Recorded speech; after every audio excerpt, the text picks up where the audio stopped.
Isifo sentsholongwane se-corona-19 nonciphiso olungumonakalo. Intsholongwane entsha ye-corona ibangela isifo sentsholongwane ye-corona-19. Isasazeka emoyeni ukusuka komnye umntu ukuya komnye, xa uphefumla, uhleka, uthetha, ucula, uthimla okanye ukhohlela. Ungosuleleka xa ubamba umlomo, impumlo namehlo. Ziqhelise iyeza eliyobisayo elikhuselekileyo ngexesha lesifo sentsholongwane ye-corona-19. Hlamba izandla zakho rhoqo kakuhle ngesepha namanzi.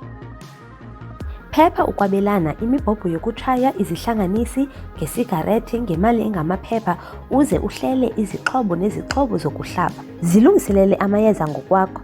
Suwaphatha amayeza wakho okanye uvumele omnye umntu awaphathe okanye izixhobo. Ukhangele amayeza wakho ukuba ungakwazi. Sula ipakethi, izixhobo nemiphandle yonke phambi nasemva kokuzisebenzisa ngesepha namanzi okanye ngezisuli ze-alkhaholi. Lahla izixhobo ezisetyenzisiweyo ngokukhuselekileyo. Sebenzisa isakhelo esiqhelekileyo esingena nesiphuma umoya kakuhle. Sebenza nabantu abambalwa. Zama ungasebenzisi indawo ezele izihlwele. Zama ungasebenzisi wedwa. Nciphisa ukusondelelana. Phepha ukuhlala kufitshane nomnye umntu, ukuncamisana nokudibana ngqo ngolwelwemzimba. Qikelela ukuphelelwa ngamayeza.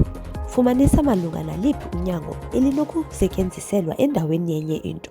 Buza uze ufumane amanye amayeza akhuselekileyo. Lungiselela ukulawulwa ngokungazimiselanga okanye unyanzela urhoxisa. Fumana amayeza anceda ukuqabula iimpawu zokurhoxisa. Fumana uze ufunde ukusebenzisa i-naloxone.